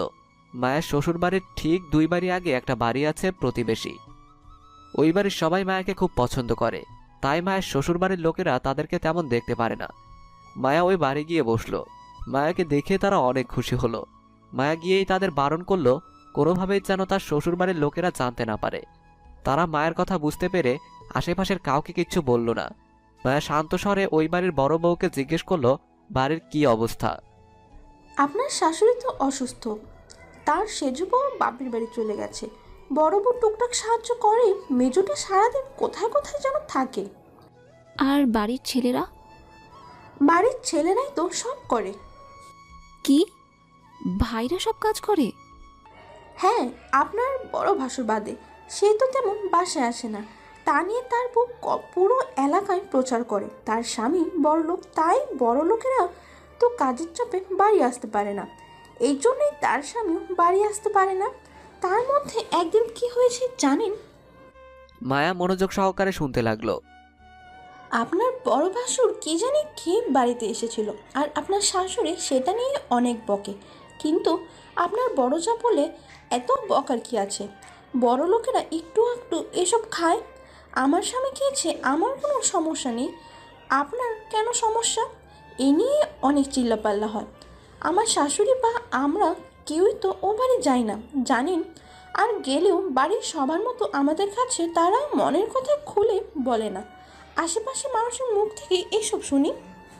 মায়া আর কিচ্ছু বলল না, তার বিদায় জানিয়ে বাড়ি চলে আসলো। মায়া বাড়ি ফেরার আগেই সুমন বাড়ি ফিরেছে। মায়াকে দেখেই জিজ্ঞেস করলো কোথায় গিয়েছিলে। এই অসময় সুমনকে দেখে মায়া কিছুটা ঘাবড়ে গিয়ে বলল, তুমি এসব বাসায় কেন? অফিস শেষ? হ্যাঁ, তুমি কোথায় গিয়েছিলে? মায়া আসার সময় চিনি কিনে এনেছিল, সেটা দেখিয়ে বলল, আমি চিনি কিনতে গিয়েছিলাম। চিনি কিনতে তোমার আধ ঘন্টা সময় লাগলো? মায়া কথা বলছে না, কি বলবে সে? মিথ্যা বলার অভ্যাস নেই তার। ওই বাড়ির প্রতি এত ভালোবাসা কেন দেখাও? তুমি জানো ওই বাড়িতে এখন কি সব হচ্ছে? সুমন এটুকু বলেই থেমে গেল। মায়া আয়েশার দিকে তাকিয়ে দেখলো বেচারি দাঁড়িয়ে দাঁড়িয়ে সব দেখছে। মায়া দীর্ঘশ্বাস নিয়ে সোফায় বসলো। আয়েশা মায়ের কাছে গিয়ে বলল, সুমন ভাই তো ঠিকই বলে, এত অত্যাচার করছে, কেন গেলেন তাদের খোঁজ নিতে? মাথা কাতর কণ্ঠে বলল, একটু একটু করে গড়ে তোলা সুন্দর সংসারের মায়া তুমি বুঝবে না গো। অফিসের পার্টি রুমের কাজ চলছে, সেখানে সব কাজ দেখাচ্ছে সুমন। নিচ থেকে বসের ডাক পড়তেই সুমন নিচে গিয়ে দেখলো বসের পাশেই মায়া। সুমনের বস বলে উঠল, বাসা থেকে রাগ করে বের হয়েছে কেন? মেয়েটা কখন থেকে খাবার নিয়ে এসে বসে আছে। তোমার আন্টি হলে তো আমার আরও তার রাগ ভাঙাতে হয়। এমন বই পেয়েছ, ভাগ্যের ব্যাপার। সুমন মায়ের দিকে তাকিয়ে বলল, তুমি এখানে? মায়া নিচের দিকে তাকিয়ে বলল, খেয়ে বের হওনি তো? সুমন কিছু বলার আগেই মায়ের হাত থেকে খাবারের ব্যাগটা নিয়ে সুমনের বস সুমনের কাছে নিয়ে বলল, যাও আগে খেয়ে আসো। মায়ের দিকে তাকিয়ে বলল, তুমি বসো মা, খেয়ে আসলে ওকে নিয়ে বাসায় যেও। আর কালকে অফিসে পার্টি আছে, তোমাদের সহপরিবারে এখানে দেখতে চাই আমি। মায়া মুস্কি হেসে ওয়েটিং রুমে গিয়ে বসলো। সুমন খাওয়া শেষ করে সব কাজ শেষ করে মায়াকে নিয়ে বের হলো। বের হয়ে একটা মার্কেটে গিয়ে মায়ের জন্য কিছু জামা কাপড় আর মোর জন্য কিছু জামা কাপড় কিনলো। কারোরই তেমন ভালো কাপড় নেই, যদি বাধ্যতামূলক এখানে আসা লাগে তাই মূলত কাপড়গুলো কেনা। বিল পে করার সময় দেখলো তার সেজভাবে একটা লোককে নিয়ে মার্কেটে ঢুকছে। সুমন দৌড়ে তার সামনে যেতেই সে ভূত দেখার মতো চমকে গেল। পাশে থাকা লোকটা তাকিয়ে দেখছে। সুমন বলে উঠল, সেজো ভাবি, এই লোকটাকে? সে ছাড়ি মেরে বলল, তোমাকে কেন বলবো? আর জিজ্ঞেস করছো যখন তখন বলছি, ভাই হয় আমার। আর আমার কথা বাদ দাও, ভালোই তো বাড়ি থেকে বের হয়ে তো ভালোই বউ নিয়ে ফুর্তি করছো। সুমন উচ্চস্বরে ধমক দিয়ে বলল, ভাবি, মুখ সামলে কথা বলো। স্বামী বউ নিয়ে ঘুরতে আসলে সেটাকে ফুর্তি বলে না। ফুর্তি তো করছে এই লোকটা তোমাকে নিয়ে, আর তুমি তোমার স্বামীকে ঠকিয়ে অন্য কারোর সাথে বাইরে বাইরে ঘুরছো। আর কি তোমাদের বাড়ি থেকে চলে এসেছি? হ্যাঁ, ভালো করেছি। বিশ্বাস করো, সৃষ্টিকর্তা অনেক ভালো রেখেছে। তোমরা এইসব করে বেড়াচ্ছ, এইসব পাপের শাস্তি তো আর না পাবে না। এক সংসারে এই শাস্তির কিছু অংশ আমাদের উপরও পড়তো, এখন আর পড়বে না। লোকটা পাশে দাঁড়িয়ে সব দেখছে। সুমন লোকটাকে উদ্দেশ্য করে বলল, নিজের ঘরে কি বউ নাই? আরেকজনের বউ নিয়ে ঘুরছেন? লোকটা কিছু বলতে যাবে তার আগেই সুমন তাকে থামিয়ে বলল, জানি এখন সিনেমার মতো ডায়লগ দিয়ে বলবেন এটা আমার বোন, কিন্তু কি ভাই বলেন তো, এটা সিনেমা না, আপনি নায়কও না, আর আমি বলদ ভিলেন না, তাই এইসব ডায়লগ মারার চেষ্টা করবেন না। বয়স হয়েছে, ভালো হন। কথাগুলো শুনে লোকটা চুপ হয়ে গেল। সুমন তার সেজভাবের দিকে তাকিয়ে বলল, আমার বোবা ভাইকে কিভাবে ঠকাচ্ছ, ছি! ইস, মায়ের জন্য কি দরদ। শোনো, আমি দেখে তোমার এই বোবা ভাইকে বিয়ে করেছি, অন্য কেউ হলে কখনো করতো না। এখন সামনে থেকে সরো, পাবলিক প্লেসে নিজের ইজ্জত খাইও না। মায়া সব দেখছিল। বেশি বাড়াবাড়ি হওয়ার আগেই সে সুমনের কাছে গিয়ে বলল, এসব সস্তা মন মানসিকতার লোকের সাথে কথা বলো না, বিল মিটিয়ে চলো। মায়া সুমনকে সেখান থেকে নিয়ে আসলো। সুমন রিকশায় রাগে ঘামছে। মায়া সুমনকে সান্ত্বনা দিয়ে বলল, বাদ দাও না, তুমি তো বললে ওই বাড়ির প্রতি যাতে আর মায়া না দেখায়। এখন তুমি এমন কাজ করছো কেন? সুমন মায়ের দিকে তাকিয়ে রেগে বলল, আমি মায়া দেখাচ্ছি না, আমার রাগ হচ্ছে। কত বড় নির্লজ্জ! নিজের ছোট দেবরের সামনে পরকিয়া করছে, আবার বড় বড় মুখ করে কথা বলছে। এদের জন্যই তো খারাপ লাগে না, খারাপ লাগে সেজ ভাইয়ের জন্য। সুমন রেগে আবারও বলল, তার জন্য কষ্ট পেয়ে লাভ নেই, সেও কম করেনি। সবার পাপের শাস্তি সবাই পাচ্ছে। বাসায় এসে মৌকে জামা কাপড় দেখাতেই সে খুশিতে একটা একটা করে পরে দেখছে। মেয়ের এইরকম খুশি দেখে সুমনের রাগ এমনিই চলে যায়। বিকেলে ছাদে সুমন আর রিফাত বসে আছে। আয়েশা চা নিয়ে আসলো। আয়েশা এখানে বসতে চাইলে রিফাত উঠিয়ে দেয়। মূলত তার মায়াকে সারপ্রাইজ দেওয়ার বিষয়টা নিয়ে আলোচনা করছিল, তাই আয়েশাকে জানাতে চাচ্ছে না। আয়েশাও রেগে বলল, সমস্যা নেই, আমাকে বসতে দিলে না তো নিচে গিয়ে বলবো সুমন ভাইয়ের অফিসের কোন মেয়ের সাথে কিছু চলছে, আর সেই কথা রিফাতের সাথে শেয়ার করেছে। আমি লুকিয়ে আরও শুনেছি মেয়েটা নাকি সেই সুন্দর। সুমন লাফ দিয়ে উঠে বলল, বোন, তুই আমার মায়ের পেটের আপন বোন, এই সুন্দর সংসারে তুই আগুন লাগাস না। আয়েশা হেসে বলল, এই তো, এবার ঠিক আছে, এখন বলেন কি বলছিলেন দুজনে? রিফাত ইনিয়ে বিনিয়ে বলল, কোথায় কি বলছিলাম? তুমি বেশি শোনো সব সময়। আমি তোমাকে কিছু জিজ্ঞাসা করেছি, আমার সাথে সুমন ভাইয়ের ডিল হয়েছে, তুমি এত কথা বললে কেন? সুমন বলতে লাগলো, আসলে তোমার ভাবিরে সারপ্রাইজ দেওয়ার প্ল্যান করছিলাম। কেমন সারপ্রাইজ? তোমার ভাবিরে তার বাবার বাড়ি নিয়ে যাব। ও মা, কবে? সে জানে? রিফাত রেগে বলল, দেখছিস, ওর মতো বলদ গাদা আর একটাও নেই। যদি সে জানতো তাহলে কি সারপ্রাইজ হতো। হ্যাঁ তাই তো। শোনো আয়েশা, তুমি আমাকে কিছু বলো না। কালকে অফিসে একটা পার্টি আছে, তার পরের দিন আমরা সবাই সেখানে যাব। ওকে ওকে, চিন্তা নেই, কিছু বলবো না আমি। সকাল সকাল মায়া মৌকে রেডি করে নিজে রেডি হচ্ছে। সুমন বাইরে রিক্সা নিয়ে দাঁড়িয়ে আছে। মায়া মৌ আসলে সুমন দুইজনকে নিয়ে সোজা অফিসে যায়। অনেক আয়োজন করা হয়েছে, সব দিকে অনেক বড় বড় লোক। মায়া মৌ আর সুমন একপাশে দাঁড়িয়ে আছে। সুমনের বস এসে অনেকক্ষণ কথা বলল সবার সামনে। ডিনার শেষে সুমনের বস তার মেয়ে নায়না আর পাশে একটা ছেলেকে দাঁড় করালো। মায়া ছেলেটাকে দেখে অবাক হয়ে বলল, বড় ভাই এখানে? বড় ভাই এখানে কি করছে? সুমন সামনে দাঁড়িয়ে থাকা সবার দিকে দৃষ্টি রেখে বলল, হ্যাঁ, কথা বলো না, এই দিনটার জন্যই তো অপেক্ষা করছিলাম। আমার আগে থেকেই সন্দেহ হচ্ছিল। মায়াও সব চুপ করে দাঁড়িয়ে দেখছে। সুমনের বস আবার বলতে শুরু করলো, আপনাদের সবাইকে একটা খুশি খবর দিতে চাই আজকের এই সুন্দর দিনে। আপনাদের সবার প্রিয় আমার মেয়ে নায়নার সাথে আকবরের বিয়ের তারিখ ঘোষণা করব এই আজকে। কথাটা শুনেই আকবরের মুখটা কালো হয়ে গেল। মায়া অবাকের চরম সীমানায় পৌঁছে মুখে হাত দিয়ে দাঁড়িয়ে আছে। সুমন হাঁ করে তাকিয়ে আছে। নায়না লজ্জায় মুখ নিচু করে দাঁড়িয়ে আছে। আকবর সুমনের বসের কানে কানে কি যেন বলে নায়নাকে নিয়ে একটু আলাদা কথা বলার জন্য আড়ালে গেল। সুমনও তাদের পিছে পিছে গেল। আড়ালে দাঁড়িয়ে তাদের কথা শোনার চেষ্টা করছে। আকবর নায়নাকে বলছে, তোমার বাবা কি পাগল হয়ে গেছে? এখন বিয়ে? আমি কি একবারও বলেছি এখন বিয়ে করব? বলনি কি হয়েছে? বিয়ে করে রাখলে সমস্যা কোথায়? আর তোমার পরিবার না হয় পরে জানবে, এতে এত রিয়াক্ট করার কি আছে?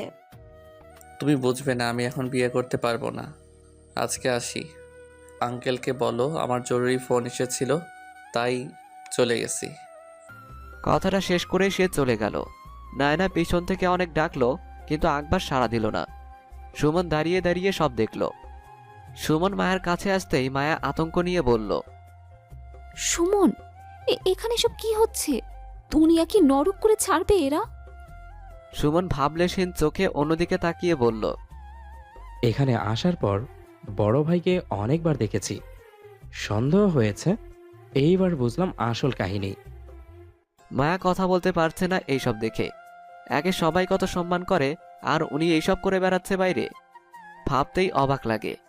মায়া আর মৌকে সুমন বাসায় পাঠিয়ে দিয়ে নায়নার কেবিনের দিকে গেল। নায়না চেয়ারে পিঠ ঠেকিয়ে বসে আছে, চেহারায় চিন্তা আর কষ্টের ছাপ। সুমন সোজা ভিতরে ঢুকলো, অনুমতি দিল না আরাজ। সুমনকে দেখে নায়না হাসার চেষ্টা করে বলল, কিছু বলবেন ভাই? আকবর ভাইয়ের সাথে কতদিন আপনার সম্পর্ক? নায়না একটু বিচলিত হলো। সুমনের কথায় তার মনে হচ্ছে সুমন আকবরকে খুব ভালো করে চেনে। তারপরও নায়না জিজ্ঞেস করলো, কেন বলেন তো? আপনি কালও জিজ্ঞেস করেছেন সে কেন আসে। আপনি কি তাকে চেনেন? সুমন চেয়ার টেনে বসে বলল, সে আমার বড় ভাই এবং সে বিবাহিত, তার একটা ছেলেও আছে। সুমনের কথা শুনে নায়না স্তব্ধ হয়ে গেল। হাঁ করে তাকিয়ে আছে সুমনের দিকে। তার মাথা ঘুরছে, সে কথা বলতে পারছে না। সুমন এক গ্লাস পানি নায়নার দিকে এগিয়ে দিল। নায়না সম্পূর্ণ পানিটা শেষ করলো। তার হয়তো এই পানিটা এখন খুব দরকার ছিল, কারণ তার গলা শুকিয়ে কাঠ হয়ে গেল। সুমন গ্লাসটা রাখতে রাখতে বলল, কিভাবে তার সাথে সম্পর্কে জড়ালেন? নায়না চোখ মুছতে মুছতে বলল, ওর কোম্পানির বস বাবার খুব ভালো বন্ধু, আর আমাদের বিজনেস তাদের সাথে শেয়ারে। আর এই কোম্পানিটা আমার, তাই এখানে সবসময় আমিই বেশি থাকি। এই যাওয়া আসাতেই পরিচয়। ওর ব্যবহার আচার আচরণ খুব ভালো লাগে। আস্তে আস্তে সম্পর্কে জড়াই। ওর পরিবারে কে কে আছে জিজ্ঞেস করতে বললো। 4 ভাই আর বাবা মা আর ভাবিরা। ও কখনো বলেনি ও বড়, আমায় বলেছে ও সবার ছোট। এ পর্যন্ত আমার 3টা ফ্ল্যাট ওর নামে দিয়ে দিয়েছি আমি। ওর নামে একটা ব্যাংক অ্যাকাউন্টও করে দিয়েছি। সবকিছু বলতে বলতে আবারও নায়না কান্না করে দিল। সুমন বাড়ির সব ঘটনা খুলে বলল নায়নাকে। নায়না রাগে লাল হয়ে গেছে, চোখ মুছতে মুছতে বলল, আমায় এইভাবে ঠকালো। আমি যেমন অনেক কিছু দিয়েছি তেমন কেড়েও নিতে পারবো। শোন ভাই, আপনার কাছে আমার একটা রিকোয়েস্ট। আপনি ওকে বলবেন না যে আমি সব জেনে গেছি। হয়তো ও আপনার ভাই, আপনার ওর জন্য মায়া হবে ওকে কোনো শাস্তি দিলে, কিন্তু আমার কথাটা ভাবেন। আমার সাথে ও যা করেছে, এটা যদি আপনার কোনো বোন থাকতো, তার সাথে কেউ করতো, আপনি কি করতেন তখন? সুমন নায়নাকে ভরসা দিয়ে বলল, আপনি চিন্তা করবেন না, আমি তাকে কিচ্ছু বলবো না। প্রতিটা অমানুষের শাস্তি পাওয়ার দরকার, আর এদের শাস্তি দিতে অবশ্যই সাহায্য করব, হোক সে ভাই বা অন্য কেউ। বাসায় ফিরে মায়া সব বলল আয়েশাকে। সব শুনে আয়েশা বলল, কি সাংঘাতিক ব্যাপার, সুমন ভাই এখন কোথায়? আমাকে বলল চলে আসতে, একটু পরেই চলে আসবে। মায়া হঠাৎ খেয়াল করলো আয়েশার দিকে। সে কাপড় গোছাচ্ছে। মায়া আয়েশার দিকে খেয়াল করে বলল, কোথাও যাবি গো? কাপড় ভাঁজ করছো যে? মায়ের কথা শুনতেই আয়েশার মনে পড়ল সুমন যাওয়ার সময় বলেছিল জামা কাপড় গুছিয়ে রাখতে। কাল তারা বের হবে খুব সকালে। এখন সে কি বলবে মায়াকে? না, কোথাও যাব, কাপড়গুলো ভাঁজ করে রেখে দিব। ও আচ্ছা, তুমি থাকো, আমি ফ্রেশ হয়ে মৌকে খাবার দেই। সুমন বাসায় ফিরে সব বলল মায়াকে। মায়া সব শুনে বলল, এই সব জানানো দরকার না? তাদের এত ভালো ছেলে কি করছে? কিচ্ছু বলবে না তারা, তাদের তুমি চেনো না। বলবে ও তো এইসব টাকার জন্য করেছে। সত্যি সত্যি তো আর বিয়ে করে আসেনি, উল্টো আমাদের আরো দোষ দেবে আর বলবে সংসার থেকে বিদায় হয়েও এখন আবার গুটি নাড়ছি। তার চেয়ে ভালো তারা তাদের মতো থাকুক। হ্যাঁ, ঠিক বলেছ। এদের মধ্যে আর জড়ানোর দরকার নেই। সবাই সবার পাপের শাস্তি পাবে। রাতে ফ্রেশ হয়ে খাওয়া দাওয়ার পর সুমন মায়াকে ব্যাগ গোছাতে বললেই সে খুব অবাক হয়। কেন ব্যাগ গোছাবো কেন? কারণ আছে, কালকেই দেখতে পারবে। না, আগে বলো, তারপর ভেবে দেখব। তোমার কথা আর শুনছি না আমি।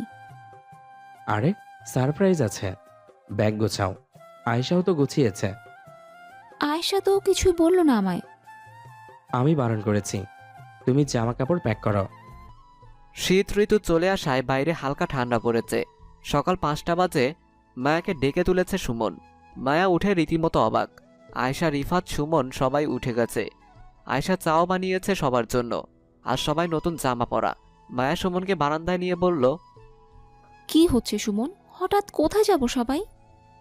ফ্রেশ হয়ে রেডি হও, তারপর দেখবে কোথায় যাচ্ছি। মায়া সুমনকে কিছু বলতে যাবে, আর সুমন বলল, উফ মায়া, আর ঘাঁটিও না তো, যাও তৈরি হও। মায়া আর কিচ্ছু বলল না। সে বুঝতে পেরেছে সুমন বলবে না তাকে। সবাই তৈরি হয়ে নিচে আসলো। মায়া গাড়ি থেকে এবার বেশ অবাক হলো। সব সময় রিকশায় চলাফেরা করে তারা, বেশি দূরে গেলে বাসে যাওয়া আসা করা হয়, গাড়ি তো ভাড়া করার কথা না। মায়া আয়েশার কানের কাছে গিয়ে ফিস ফিস করে বলল, কোন দেশে যাচ্ছি আমরা? গাড়ি ভাড়া করে নিয়ে এসেছো যে?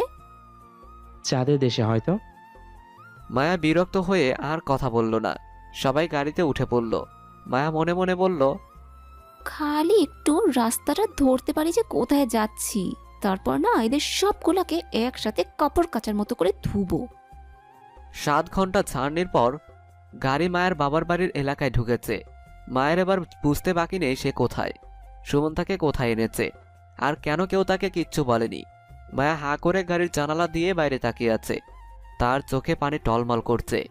বাড়ির সামনে গিয়ে গাড়ি থামতেই সুমন মৌকে কোলে নিয়ে আগে নামলো। রিফাত নেমে চারদিকে দেখছে। আয়েশা মায়াকে ধরে নামালো। মায়াকে দেখেই বাড়ির দারোয়ান চিৎকার করে বাড়ির মধ্যে ঢুকে গেল। কিছুক্ষণের মধ্যেই বাড়ির সবাই বেরিয়ে এলো। মায়ের মা বাড়ির সদর দরজায় দাঁড়িয়ে কান্না করছে। মায়ের বাবা মূর্তির মতো দাঁড়িয়ে আছে। মায়ের মা একবার তার বাবার দিকে তাকিয়ে দৌড়ে এসে মায়াকে জড়িয়ে ধরল। মায়া নিজেকে আর ঠিক রাখতে পারল না। এতদিন পর মায়ের ভালোবাসা পেয়ে সে বাচ্চাদের মতো কান্না করে দিল। মা মেয়ের এমন দৃশ্য দেখে দাঁড়িয়ে থাকা সবার চোখে পানি চলে এসেছে। মায়ের বাবা সুমনের দিকে এগিয়ে এসে মৌকে কোলে নিয়ে কপালে চুমু দিয়ে বলল, সবাই ভিতরে এসো, বাইরে কতক্ষণ দাঁড়িয়ে থাকবে? দারোয়ান সব ব্যাগ ভেতরে নিয়ে আসে। কান্না করতে করতে মায়ের বেহাল অবস্থা। আয়েশা এবং মায়ের মা দুজন মিলে মায়াকে নিয়ে ভেতরে আসলো। ভেতরে এসে মায়ের বাবা মেয়ের কাছে গিয়ে মেয়েকে শক্ত করে জড়িয়ে ধরে বলল, ক্ষমা করে দে মা, আমি যে ভুল করেছি তা ক্ষমার যোগ্য না, তারপরও বাবাকে ক্ষমা করে দে। নিজের ভুল বুঝতে পারার পর তোকে অনেক খুঁজেছি, কেউ সঠিক ঠিকানা দিতে পারেনি। তোর মা এখনও তোর কথা ভেবে রোজ রাতে কান্না করে, আর ওই সময়টায় নিজেকে কত বড় অপরাধী মনে হয় তা বলে বোঝাতে পারবো না। মায়ের ফিরে আসাতে আশেপাশের সবাই এসেছে তাকে দেখতে। মায়ের মা মৌকে কোল থেকে রাখছে না, তার উপর মৌ যেই পাকা পাকা কথা বলে। এদের মধ্যে সবাইকে মায়ে জড়িয়ে ফেলেছে। সুমনের বেশ আদর যত্ন করেছে মায়ের বাবা। মায়ের ভাবি ভাইয়া সবাই খুব ভালোবেসেছে ওদের। দেখতে দেখতে 2 দিন হয়ে গেছে, এবার যাবার পালা সবার। মৌ এই 2 দিনে সবার প্রিয় হয়ে গেছে, সে কোনো মতেই যেতে যাচ্ছে না। মায়ের মা রীতিমতো কান্না করছে। মায়ের বাবা কোনো মতেই বুঝিয়ে মৌকে থামিয়েছে, আর মায়াকে কড়াভাবে বলে দিয়েছে যাতে আর কিছুদিন পর মৌকে নিয়ে আসে। সবাইকে বিদায় দিয়ে বাড়ির পথে চলল ওরা। বাসায় আসার পথে হঠাৎ গাড়িতে সুমনের ফোন বেজে উঠল। ফোনের স্ক্রিনে তাকাতেই দেখলো তার বড় ভাই আকবরের নম্বর। ফোন রিসিভ করতেই ওপাশ থেকে তার বড় ভাবি বলল, তুমি কি করছো? হ্যাঁ, তোমার বড় ভাইকে পুলিশ ধরে নিয়ে গেছে। একটা মেয়ে বাড়িতে পুলিশ নিয়ে এসেছিল, এখন তুমি পারো ওকে ছাড়াতে। সুমন শান্ত কণ্ঠে বলল, সবার পাপের সাজা সবাই পায় ভাবি, আমাকে দয়া করেন, আমার দ্বারা সম্ভব না। ভালো থাকবেন। মায়া অনেকবার জিজ্ঞেস করে সুমনকে কি হয়েছে, কে ফোন করেছে, কিন্তু সুমন কিচ্ছু বলে না। বাড়ি ফিরতে বেশি সময় না লাগায় সুমন অফিসের জন্য বেরিয়ে গেল। অফিসে যেতেই বসের ডাক পড়ায় সুমনের আর বুঝতে বাকি রইল না এতক্ষণে অফিসের সব জানাজানি হয়ে গেছে। বসের রুমে গিয়ে দাঁড়িয়ে আছে সুমন। বস শান্ত কণ্ঠে বলল, বস। সুমন কিছু বলবে তার আগেই সুমনকে থামিয়ে দিয়ে বলল, তোমার উপর আমার কোনো অভিযোগ নেই। তুমি ভাবছো আকবর তোমার ভাই, তাই তো? হয়তো আমি তোমাকে দোষারোপ করব, আসলে না। মানবতা সবার মধ্যে না থাকলেও আমার মধ্যে আছে। আমার মধ্যে এটুকু বুদ্ধি বিবেক আছে। বসের কথাগুলো শুনে সুমন স্থির হতে পারল। আমি নয়না ম্যামকে সব বলেছি, আর কি বলবো বলেন? আমি সব শুনেছি। আকবরকে নায়না পুলিশে দিয়েছে, তুমি জানো? হ্যাঁ, ভাবি ফোন করে বলেছিল আর সাহায্যও চেয়েছে, কিন্তু আমি বারণ করে দিয়েছি। একটা মানুষ কিভাবে পারে এমন জঘন্যভাবে ঠকাতে? সুমন চুপ করে আছে। নিজের কাছে লজ্জা লাগছে তার। আপন ভাইয়ের নামে এইসব কথা শুনতে হচ্ছে, কিন্তু কিছু করার নেই। তার উচিত হয়নি এসব করা, তাই তাকে তার প্রাপ্য কর্মফল পেতেই হবে। আর কিছুক্ষণ টুকটাক কথা বলে বসের রুম থেকে বেরিয়ে এলো সুমন। নায়না অফিসে ঢুকে সুমন এসেছে খবর পেয়ে সরাসরি নিজে গেল সুমনের কেবিনে। কি অবস্থা সুমন ভাই? এই তো চলে। আপনি শুনেছেন কিছু? সুমন মাথা নিচু করে বলল, হ্যাঁ শুনেছি। আমার উপর কি আপনার কোনো অভিযোগ আছে? সুমন থমকে গিয়ে বলল, এ কথা মুখে আনাও পাপ। আপনার আর বসের সাথে পরিচয় হয়েছে বলেই তো আজ এখানে।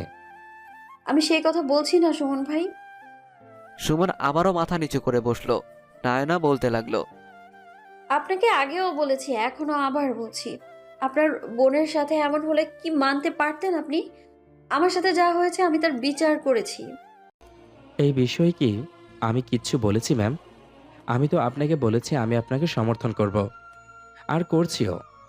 ভাবি বলছিল কিছু করতে, তাকে না করে দিয়েছি। আপনার মতো মানুষের ভাই এমন হয়, আসলেই রক্ত এক হলেও মানুষের মনুষ্যত্ব অনেক ভিন্ন হয়। তার এক প্রমাণ আপনি আর আপনার পরিবার। নায়না কথাটা বলে কোমল চোখে একবার সুমনের দিকে তাকিয়ে চলে গেল। বিকেলে অফিস শেষে বাড়ি ফিরতেই শুনল এক নতুন কাহিনী। কলিং বেল দিতেই মায়া হন হন করে দরজা খুলে যা বলল তা সুমনের মাথার উপর দিয়ে গেল। সেজো ভাবি নাকি কালকে ভাইকে ডিভোর্স পেপার দিয়ে চলে গিয়েছিল, আর আজকে নাকি ভয়াবহভাবে অ্যাক্সিডেন্ট করেছে। মাথায় নাকি প্রচণ্ড আঘাত পেয়েছে, আর কথাও বলতে পারে না। এখন মেডিকেলে ভর্তি রয়েছে। সুমন কোনো কথা না বলে ঘরে চলে গেল। রিফাত কাছে এসে বলল, কি করবি এখন, যাবি না? সুমন গম্ভীর কণ্ঠে উত্তর দিল, যাব তো বিকেলে রোগী দেখতে। রিফাত আর কথা বাড়ালো না। মায়া সুমনকে খাবার দিতে দিতে বলল, তোমার অফিসের ওই ম্যাডাম নাকি বড় ভাইকে পুলিশে দিয়েছে। তুমি এর মধ্যে কিছু করলে না? আর ভাবি নাকি তোমাকে ফোন করে কান্নাকাটি করেছে। তুমি নাকি বলেছো তুমি কিছুই করতে পারবে না। সুমন কিছুটা বিরক্ত নিয়ে বলল, সকাল থেকে এক কথা বলে বলে হাঁপিয়ে গেছি, তোমাকে আর বলতে পারবো না। আমার প্রতি তো তোমার সব বিরক্ত। ও বাড়ি থেকে আমরা চলে এসেছি, এখন তারা কেন ফোন করে? মায়া খাবার ফ্রিজে রাখতে রাখতে বলল, জানি না, তুমি গিয়ে জিজ্ঞেস করো এখন। বিকেলে সবাই মিলে সেজো ভাবিকে দেখতে গেল। আসার সময় দেখা হলো সেজো ভাইয়ের সাথে। সে বোঝালেন এই বউ সে আর কখনো গ্রহণ করবে না। কালো ভালো কিন্তু চরিত্রহীন ভালো না। সুমন কিছু না বলেই সেখান থেকে চলে আসলো। কেটে গেল একটি বছর। সেদিনের পর থেকে সংসার এলোমেলো। আকবরকে এখনো জেল থেকে বের করা যায়নি। সুমনের সেজো ভাইও একটু অন্যরকম হয়ে গেছে। চাকরিটা আর নেই, সারাদিন বাড়ি বসে থাকে। ওদিকে সংসার খরচ দেওয়ার মতোও কেউ নেই। সুমন গিয়ে তার বাবা মাকে বলে এসেছে, তোমরা আমার প্রতি অবিচার করলেও আমি করব না। তোমাদের সব খরচ আমি মাস শেষে দিয়ে যাব। সুমনের বাবা একবার বলেছিল বউ নিয়ে বাড়ি ফিরতে, কিন্তু তার কথা সুমন তাচ্ছিলের হাসিতে উড়িয়েছে। মায়া আর আয়েশারা একসাথেই থাকে। রিফাত বিদেশের মাটিতে পাড়ি দিয়েছে। আবার আয়েশার কিছুদিন পর বেবি হবে। মায়া সব সময় এখনো ভাবে একটা স্বপ্নের সংসারের কথা, যা সে বিয়ের আগে কল্পনায় গুছিয়েছিল আর বিয়ের পর ওই বাড়ি গিয়ে দেখেছিল। কিন্তু সবার হিংসা আর বিষাদের কারণে তার সংসার করা হলো না আর। মায়ার সংসার মায়ের কল্পনাতেই আবদ্ধ রইল।